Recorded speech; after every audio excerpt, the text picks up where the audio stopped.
Ladies and gentlemen, Osho makes a provocative statement. The mind is a prison. Is our true self really separate from our thoughts? This is the 3 minute video. I promise you're going to want to take a look and watch this. Mind is a prison. Awareness is getting out of the prison, Beautiful. Beautiful. or realizing that it has never been in the prison, Even more beautiful. just it was thinking that it is in the prison. Mm.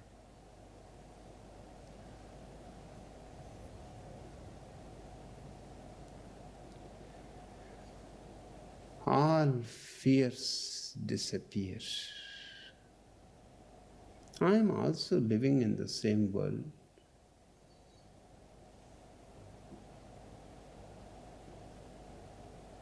But I have never felt for a single moment any fear, because nothing can be taken away from me.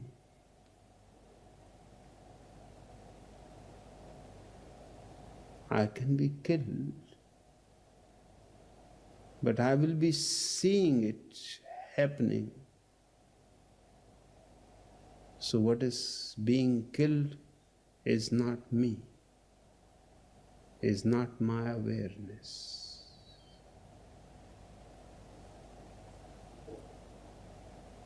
The greatest discovery in life, the most precious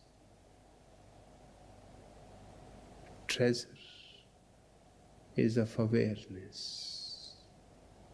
Without it, you are bound to be in darkness, full of fears.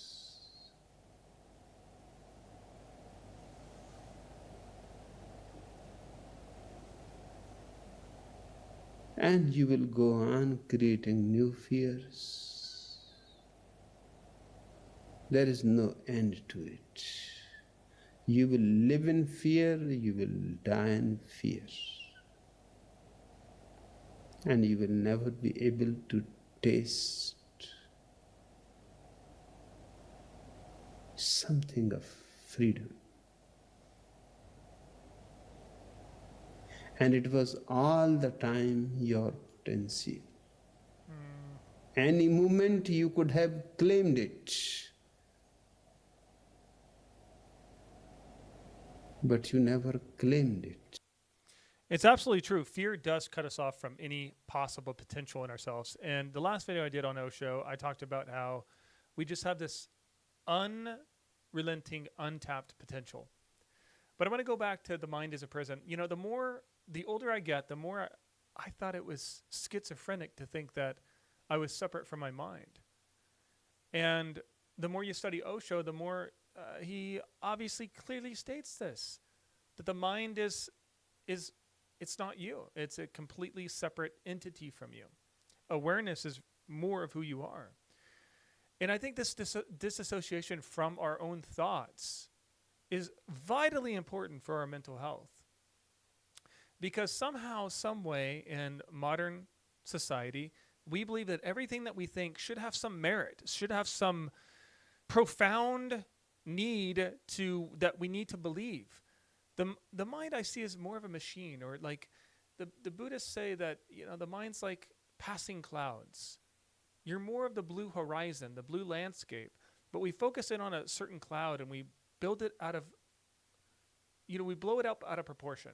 And it's usually focused on our fears. And the more I've studied spiritual philosophy, the more I realize that we have an ego, which is that survival mechanism within us, the little kid within us that's afraid of everything, and that monitors our entire reality for any sign of possible threat. And this and the more you listen to the ego, the more you live in fear. You live in a fear-based reality. Osho is talking about a non-fear-based reality. A a reality that has no fear whatsoever. And that's a reality of awareness. I believe that reality exists for all of us. You've had it, you've experienced it. We all have experienced it. But I feel like the older we get, the more we hardwire into this personal reality or personality that we make, usually not based upon awareness. And we live in this kind of distorted illusion, and we proclaim that it's life, it's reality. But what if what Osho's preaching is truer or base reality, where fear doesn't exist? I tell you what are we so afraid of? Like, this is the thing, is we have to work on ourselves. We have to retool ourselves to get rid of this fear. Like, it's got to go. It's got to go. This fear has got to get out of our systems. This is what inner work, I think, ultimately aspires to be liberated and free from fear. I feel like our programming, our news narrative, the endless news cycles, it's always keeping us in that fight or flight response system. When we're in fight or flight, we tend to, certain things in our energetic bodies, our mental faculties, our biological processes shut down. And so we're less creative. We can't be as creative if you're always afraid, fearful. And I want to get everyone to a place of being fearless. Why not? Why not you? Why not now? Why do we give so much credence to our thoughts that paint these narratives and these stories, and we use our overactive imagination to build out monsters and darkness and things that could happen? And like you said, it's endless. It's absolutely endless. So why do we give it so much credence?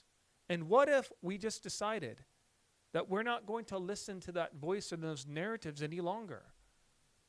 We're going to pierce through. We're going to have a satori moment, an instant awakening that we are not our thoughts, that it's all an illusion, even your ego, even the thoughts that you have on a recurring basis, that monitor your horizon and the potential threats. That's an operating system within you, and it's good to have. But to focus on that and to pretend that that's us is a recipe for a fear-based reality, which is a recipe for being miserable, depressed, anxious, nervous, trepidatious, all those terrible feelings. Osho's reclaiming his authority within himself, that he's above his own mind.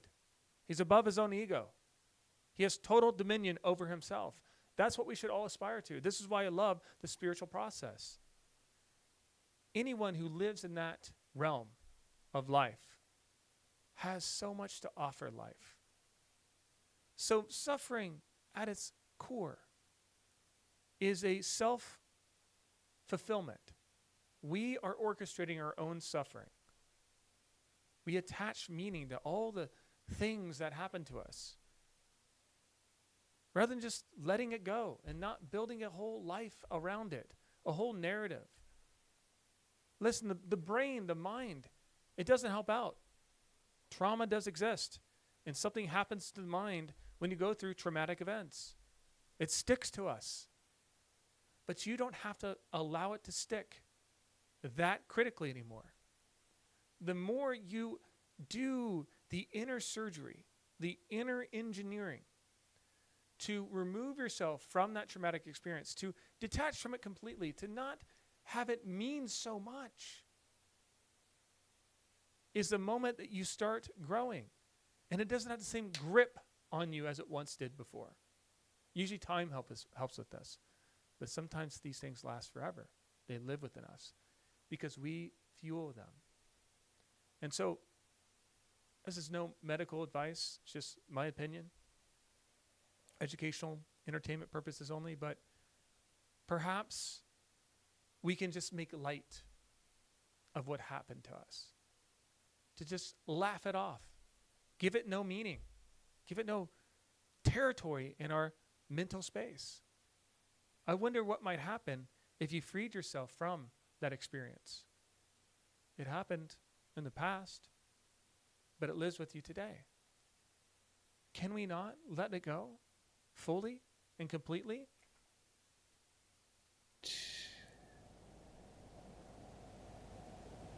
It is your responsibility. It is. It is. Being responsible is not paying your bills. Being responsible is taking care of your mental landscape.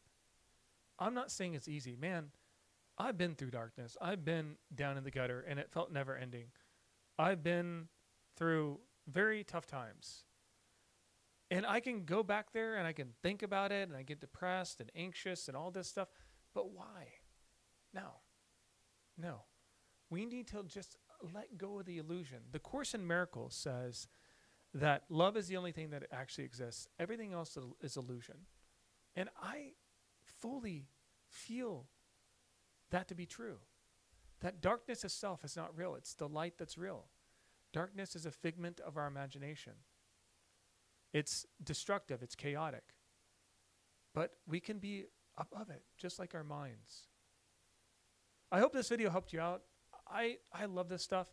I got some comments about Osho and how people think that, he's a negative person in the sense that, like, his teachings were wrong. And I believe that Osho provides immense value to the human intellect, to anyone who dares to watch him and listen to him and contemplate him. I loved his wildness. I loved his authenticity. I loved his calmness. And I don't care if he's controversial. I don't care if he has things that you don't like about him. There's too much to like about this man to ignore him. And so that's why I try to bring awareness to these teachers that have tremendously valuable teachings. Man, if there's any time ever that we need more of a spiritual process in our individual lives, it's today. We're becoming spiritually bankrupt, and we need something, a system, a technology, an inner technology to eradicate the misery within ourselves. It's been implanted there through our upbringing, through our programming. But as adults, it's our responsibility to remove the programming and step into a better version of ourselves. I love you guys. Thank you so much for tuning into this video. Be sure to follow if you have not already. I would really appreciate that. Like and comment. That helps push the algorithm forward to other people who might benefit from this video. Anyway, I love you guys. I'll catch you on the next reaction video. Take care as always. Bye-bye.